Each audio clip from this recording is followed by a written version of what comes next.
Topik yang akan dibincangkan dalam video ini adalah epistemologi. Nama ahli kumpulan. Apakah yang dimaksudkan dengan epistemologi? Epistemologi adalah salah satu cabang falsafah yang mengkaji tentang teori-teori ilmu.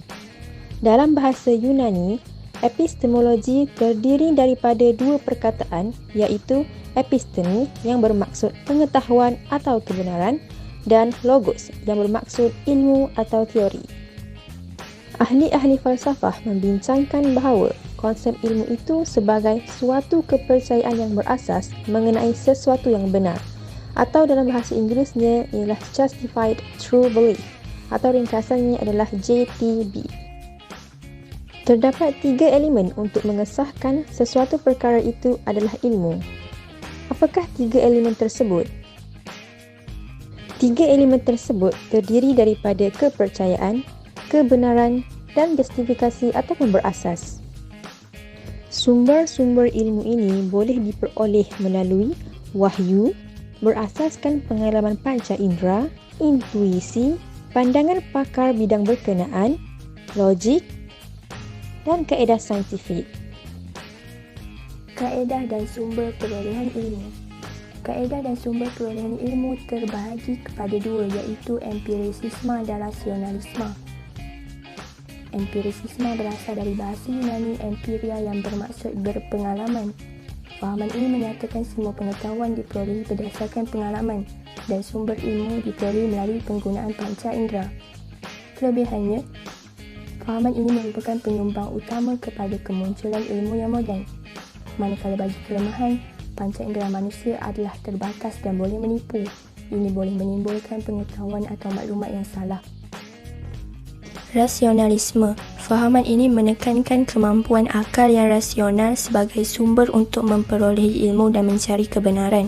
Ianya bersifat fitrah, di mana idea mengenai kebenaran dikatakan sudah ada pada diri manusia secara a priori, iaitu pengetahuan diperolehi tanpa perlu pengalaman dari panca indera. Kelebihan rasionalisme ialah mampu menyusun sistem-sistem kefalsafahan terutama ilmu logik dan matematik. Kelemahannya pula ialah fahaman ini mementingkan subjek daripada objek. Apa itu teori ilmu? Koresponden, koheren, pragmatik, agama dan tradisi. Teori koresponden, kebenaran adalah kesesuaian atau sepadan antara penyataan iaitu idea tentang kenyataan realiti atau fakta.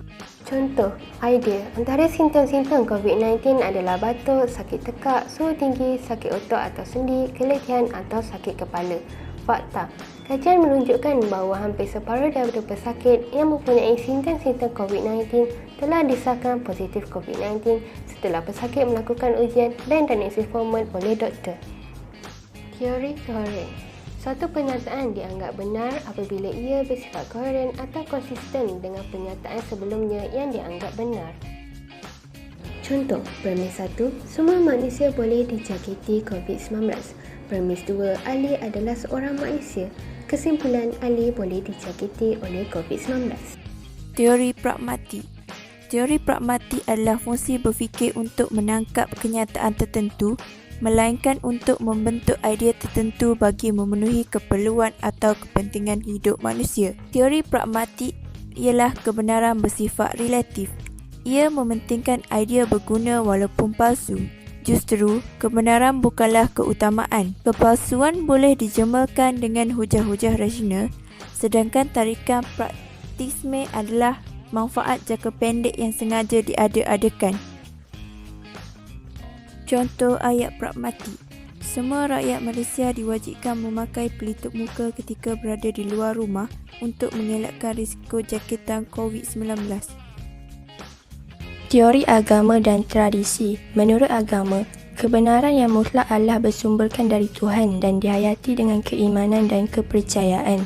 Menurut tradisi, manusia mempunyai tanggungjawab sepanjang hayatnya untuk dilaksanakan, maka usaha keilmuan adalah jelas dilakukan sepanjang hidupnya.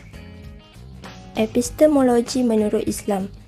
Islam menekankan pengalaman dan realiti, menganjurkan pelbagai kaedah untuk mempelajari dan mengkaji alam tabi'i. Islam menjadikan wahyu ilham, intuisi, akal dan panca indera sebagai sumber memperolehi ilmu. Penutup, epistemologi merupakan satu cabang falsafah ilmu yang sangat penting yang membicarakan tentang asal-usul ilmu, sumber-sumber ilmu dan kesahannya. Melalui epistemologi, kita boleh mengetahui dengan jelas dari mana kita mendapatkan sesuatu ilmu dan cara memperolehinya. Sumber ilmu itu banyak, bertingkat-tingkat dan tahap kebenarannya dan saling melengkapi. Sekian, terima kasih.